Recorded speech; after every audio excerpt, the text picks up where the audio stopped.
Thank you for joining us. This is Live with Miami's Community News, and I'm Michael Miller. Our special guest today is Alex Argurdin, Yes. and you are the Executive Director of the Miami Parking Authority. Yes, I am. Thank you so much for having me. My pleasure. So, before we get on that, you were appointed in 2020. Yes. Let's talk about before that. Okay, so I worked for the city of Miami for 14 years before that. So, I was 2 years old when I started working in the city. I wasn't that young, but I was pretty young when I started working in the summer youth program that the city had. At the time, my dad had passed. My mom was a factory worker, and they had this summer youth program for kids whose parents didn't have, too much. And that was the start of my professional career as, giving back to the community, right, as a public servant. So, what did you do for the city? So I started as a secretary, so I would just answer phones when I first started, and then I went through school. I finished high school, then I climbed the ranks, and then I worked for asset management at the time, and then I ended up working as an assistant director for public facilities, and ended up being the acting director for public facilities before I jumped over to the Miami Parking Authority. So, is there any connection to the parking issues? And you say, I'm going to try to solve that, right? Well, it's funny because in public facilities, the parking authority used to manage the parking for us.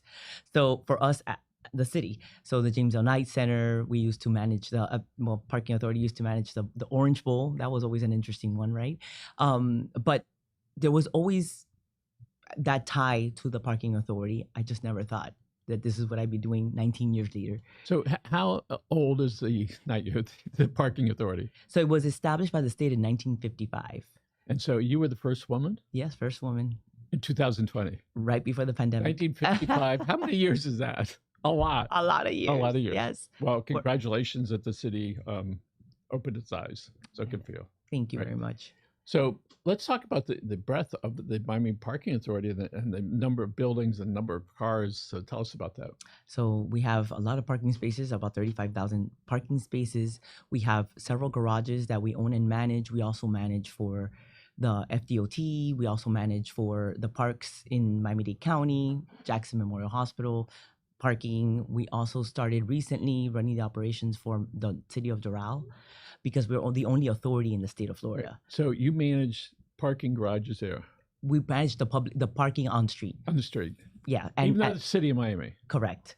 Because we are able to do that since we are the only authority in the state of Florida. So we have, through MOUs, or interlocals, we have agreements to be able to do that for them, because they don't have their own parking departments. And this is what we do. So most people, especially as time goes on, there's more people out on the road, less people taking public transportation, I see. There is. There was a movement, and there was talk about, there's going to be less cars. And I think COVID changed that. We started seeing more people come in their own cars because they weren't taking public transportation. And I can't tell you that has ceased. We see it in our own parking garages, how full we're getting. But there's also, so many people have now started moving into the city of Miami, right? So you have a lot of residential that's being built, especially in the core of downtown. So you have a lot of people just moving and finding a place to park with us. So how does an organization like the one you had plan for the future? Because by the time it gets done, it's already too small. Yeah. So how far out do you plan these, and what are we going to do when we want to park downtown? So don't take the truck. Right? Well, right. So a lot of things have happened. Like the city has passed legislation that if you're building residential in the core, so in the downtown, you don't have to build parking. So we want to be that resource. That's what we do. So we want to be able to build a resource that has the right amount of spaces. You don't want to overbuild parking, but you want to have the right amount of spaces so that you can have everybody else who has a need to come park with us. We have been looking at our facilities. That's something that COVID did allow for us to do, is have time, right? To look at what we had and what were we going to do. They're 50-year-old structures plus. So we have partnered with different. There's nothing wrong with being 50 plus. No, absolutely not. Trust me, I'm getting close to there, and I find myself now. I see people younger. You could be 80. I'm like, that's so young. These people are so young. So our structures, we started looking at opportunities. It was more opportunities about having these structures that do we rebuild parking alone, or do we partner with a developer so we could build residential, affordable housing, workforce housing, and we only used to look at what we had. Now we're looking at opportunities outside of what we have. So partnering with different developers, partnering with different people that need for us to build them parking for the public. So it's good for us to be able to provide the public with the parking in different areas of the city. I got a call from somebody from the county to tell me, Michael, in 20 years from now, there's going to be this huge road that's going in about a mile from you. And that means they were thinking that far out on what to do. Yeah. And we know downtown, the new expressway, whatever that is, that's going over. Back when it was $900 million. All right, now whatever it happens to be. But that's moving people from one place to another. Mm-hmm. But what can we do for as far as mobility for all of us that don't want, to drive, and so that people will get off the streets, so we have a little more. What can we do? So in thinking of what we do, which is provide parking, what can we do in those parking garages? Can we become a transportation hub, a place where people park and ride, that they do have a connector to a Metro Rail, Metro Mover, to bicycles? And we have found ourselves working more with the county on the transportation side to see how we can facilitate that as well. So do I think that there's going to be a time where there's not going to be a place to park? The resources are going to be limited, right? Nobody's building a lot with parking. Parking is a drain on somebody's, ability to build. A developer doesn't want to build parking and have it sit there stagnant. So they look at us as a resource. So you're right. We have to look in the future. Sometimes we used to look at, okay, what's surrounding us right now, and how many parking spaces do we need for what's surrounding us right now? Now we have to look at, city, what are the plans for the surrounding areas? What's coming in? What are they building, so that we can know how to plan? And jumping back to that expressway, I heard it was about 10 years ago that they started planning it, and 5 or 6 years ago it went out for bid. It's still got a couple more years to go. It does. I was having a Sunday morning brunch at one of the restaurants on Brickell, sitting outside. Moms and dads pushing their kids. The scooters, that's dangerous, right? The single ones, right? Then there's some skateboards, and then there were motor scooters, right? Little cars, right? Uber, bicycles, and all this stuff to people to get around, because a lot of it, they're having a problem in their cars about what to do. So let's look out 10 years from now. Tell us what you think, all right, about where we're going to have big parking garages to help get those cars off the street faster, because isn't that what it is? Get them off the street and as you're pointing out, being able to have a hub there. So for us, it's being interceptors, right? So our public parking facilities are usually interceptor garages. They're not in the core. They're almost on the peripheral of areas, so that we could intercept your car and then find a solution for you to get around. For example, the freebies. Have you ever taken a freebie? It's a circulator. So during COVID, we started launching the freebies, not only there, but in Coconut Grove, so that people could park. Yes. Our parking garage in Coconut Grove is not very centralized. It's not in the central Coconut Grove, but it's by City Hall. But if you park there, people take the freebie. The usage is so great for people just to take it. And one of the things that we recognize about those freebie things, it creates community. It does. It's a special thing. I took a freebie, right? In the No, old and days, with I had to people- get in one of those yellow cabs. And you're not alone. Sometimes you get in with somebody that you don't know that are going to the same place. So, and it's a free flow. So we have light providing that service so that people could get around when there's a lot of congestion on the streets. I do think that planning, everybody builds for themselves, right? And then they don't think about how that impacts everybody else. So I think planning for the community of the future, how's that going to look like? You see Brickell. Brickell is, you could hardly get around because there's so much built that wasn't there before, but the streets have stayed the same. So I'm a family member that lives in 1040. Mm-hmm. Oh, mm-hmm. Beautiful condo. Yeah. Wonderful. And next door, like there, is called the World Center. Yes. Which is this gigantic thing. Oh my God, that's thousands of people a day, right? Have to get around. I don't know how they're going to get around, right? Making it more pedestrian friendly. And I do parking for a living, and I know people don't like to park inside garages. They like to circle until they find a parking space right. Me too. So it's changing the habit for people to either plan ahead of time. We're providing apps so that you can pay for your parking ahead of time, and all you have to do is go in, it recognizes your tag, and you go right in through the garage. So what I've learned, I drive a truck, is I'm not taking a truck downtown anymore. It's just too hazardous for me. Right. And trying to find a place, all right? Right. And I figure if I have to pay for parking, all right, Well, that's like almost my total cost and that. So I'm good. And I think there are a lot of people my age that have said, I'm not going to have to drive around like that. But we have so many people that are living downtown. Mhm. What's the latest count as far as population? I can't tell you what it is in downtown right now. That's a great question, but you do see the density. And we're seeing, not forget about the parking. You see the people walking, just sheerly the people. And that's by design. Yeah. That people would walk. Yeah, right? absolutely. And when I don't, how many, if you were going to guess, how many buildings downtown don't have parking? Is Right. it a I bunch? know two for sure because we provide the parking for them. Okay, and that's great for the developer that Right. says they can have all that from rentable space Correct. instead, right? And it's wonderful, except for, all right. Then you people get call filling up us, the garage. and then people call us and say, "Hey, we moved here and we don't have parking. We need you to provide us with parking." And so that's what we have encountered in the past couple of years.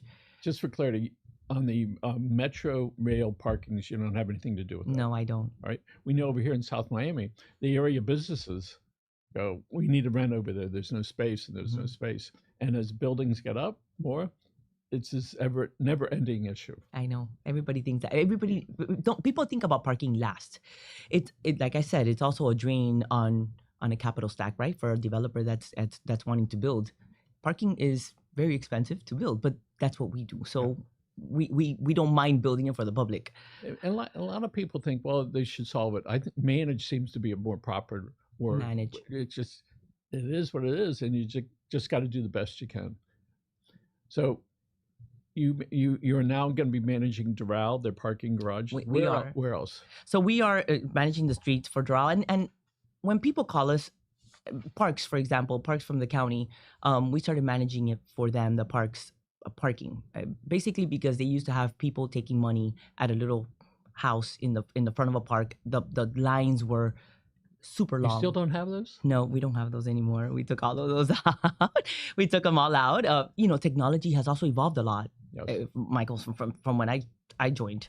So I go to McDonald's in the morning and get a cup of coffee and say hi to the girls. And so I hand the credit card. It's perfect. The other day my credit card was somewhere else. So I hand her a 20. Oh, big mistake. Yeah. Oh, money? Cash? I'm never using cash. Again, you know what happened? It fell on the ground. I had to move up, get out of the car, and pick up the thing, and look for it. I said, "Oh my God, never again!" Okay. But that's the change that's happened, really, and it certainly accelerated the last 10 years. Definitely, we rolled out Pay by Phone. Have you ever used the app, Pay by Phone app? Mm-hmm. So we rolled it out 16 years ago when that didn't exist, and we said let's cross our fingers and see what happens. Partially because we used to have the single space meters, as you know. They were always getting jammed. Then we had the multi-space meters, but the humidity here is terrible for those little papers that used to come out. So we rolled out this technology, and I'll tell you, we had very good feedback from that rollout. 4 or 5 years ago, I had to go visit somebody right off of Brickell where the houses are offices. Right. And there was they said, you can park in our lot. No, you can't, right? I'm in the truck, so I parked 4 blocks over. Nobody's there because it's all raw land, and I don't have my phone with me. So you can't pay by phone. I write a note, dear officer. I can't pay by phone. I don't have my phone. Please do not give me a ticket. I said, I'm going to learn how to do that. This is the last time I got to plead like that. But I know there are a lot of people that are like that. I guess they figure out how to do it. They have. We still have machines. We have about 100 pay by plate machines, multi-space machines. We have an area that you just saw of old machines. So if the city's going to dump some of those, I'd be glad to take one of them. Yeah, we should put them here. I'm going to bring you one. All right. So tell us again what the MPA looks like in a couple of years. So I'll tell you, we have started to develop more parking where there's a need. We would love to be more partnered with developers that need the parking and places that we want to be at because it does provide the parking for the public.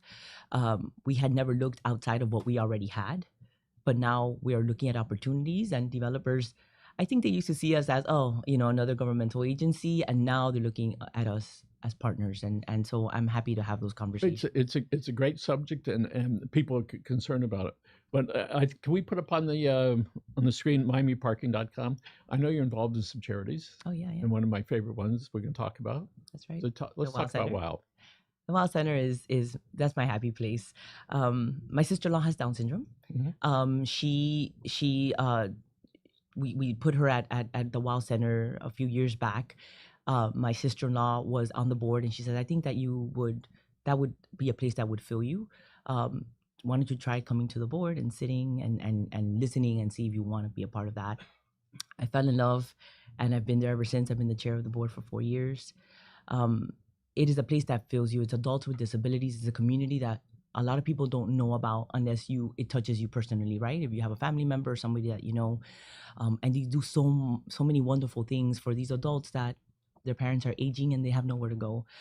It's incredible that the joy that they bring you and how important they are to our community, and for us to be able to expose everyone to this community.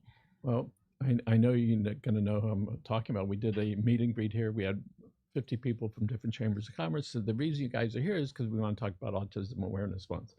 So we brought in somebody from the Card Center from University of Miami. We brought in the Miracle League baseball team.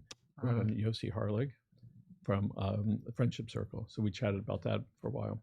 And then who comes walking in the door? Autism Dad. He wears a hat, very active with WOW. He has 2 autistic children, right? He's going to be here on Friday, and we're going to be talking to him about that. The figures that I continue to read about is somewhere between 1 out of 29 to 35. That's huge. That is a gigantic. That means you may not know it, right? But you do know somebody, right? And my first experience years ago was a little boy, and he was just rocking back and forth, and it was terrible to watch that. People that I knew. Well, I saw him the other day. He dresses perfectly like his father, Steve. All right, and he's working a couple days a week at Publix, and it's like he comes over, "Hello, Mr. Miller," and to watch him go from an infant, all right, to he's probably 21 or 23, something like that, was extraordinary. And I think that as we go through life, if we just give people, as Raquel Regalado says, they deserve a seat at the table. Yeah, absolutely. I have two sons, a 19-year-old and a 17-year-old, and they see everybody normal because they've also had an aunt who has had Downs, and they've been around that for a long time. And one of the things we talked about when they were younger was doing an event for other children, other high school children, to come and spend time with this community. And so they did a kickball tournament to raise money for Wow Center, but also more, it was for the exposure. It started with 50 kids. This is the 3rd year that they do it. My kids put it together. They're up to 300 kids from all over. So one of the things that when I was younger, my perception was, okay, you put those kids over here, and you put those kids over here, and you put them over there, without much integration between everybody else. So at the Friendship Circle in this one building, they have it interactive with everybody. And that's what it takes for people to go, oh, I met somebody. That's right. Or I know somebody, or wasn't it good? So, congratulations, everybody's working that and giving people a real chance. And when we had the opportunity to hire somebody, I was stunned, not too many years ago. I said, my only connection then was what I saw the little boy doing, which was rocking back and forth, screaming his name. And his father came in, and he said, "Would you give my son an internship?" And I said, "He's not going to be screaming, is he?" From all openness. He said, "No." I said, "Okay, internship. 3 days, 4 hours a day." At the end of the first day, we offered him a job. 2 years now. It's giving them a chance. Yes. And I think that's what we all need to do. Yeah. It's just because you never know. And we've watched him grow here. And with me, he's a little stiff. But with his peers here, he is great. Yeah. And to watch that and to see the change that you can make just by saying yes. The workforce, they have a workforce program at WOW. And what they teach these individuals to do so that they can go out and be in the workplace, it's incredible. Like yesterday, I had a meeting with the chair for the county, Rodriguez, and he has someone working in his office, and he was just chatting it up, and he was so polite, and I thought, thank you for giving him a chance. I'm very grateful for that, and a lot of commissioners have given individuals from our center a chance, and that has changed their life. It's been a life change. So the other day I was leaving my house early in the morning, and the 30-watt bulb that I have outside the house, it was lit. I screamed at it. I said, "Why aren't you a 100-watt light bulb? Right? I need it brighter." I said, "Wait, it's a 30-watt bulb. It's not a 100-watt bulb." And That's what it's going to give you, right? That's it. That's right. All right. And so I tried to live that. And then as I look at that, I said, well, maybe I'm the 30-watt. And because we just don't know. All right. And so we have a good time here. And I'm glad you're involved with WOW. Tell us about any other charitable organizations you're involved in. Right now, I sit on the President's Council for FIU as well. FIU in 72? That's right. Oh, did you really? Well, I was 98 and 2000. Oh, my God. So I didn't say that. But yeah, I love what the university has done and where they've come and how far they've come.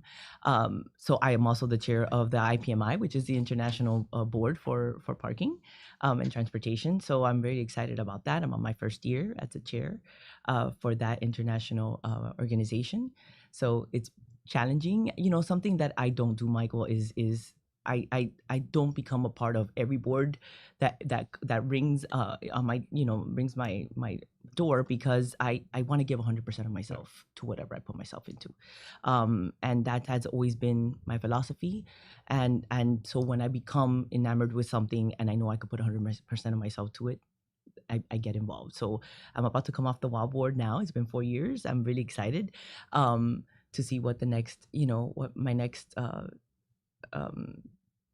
what the next place will be for me. Well, in the meantime, you're going to keep serving as executive director of the Miami Parking Authority. Yes, I have a lot to accomplish still and leave a legacy, and I'm really excited Continued about success to you. Thank Alex, you thanks so much for being Thank here. You so much. And we're going to look right over the red camera, and we're going to say thank you very much for joining us. Have a great day. Remember, take care of yourselves and your family. Bye now.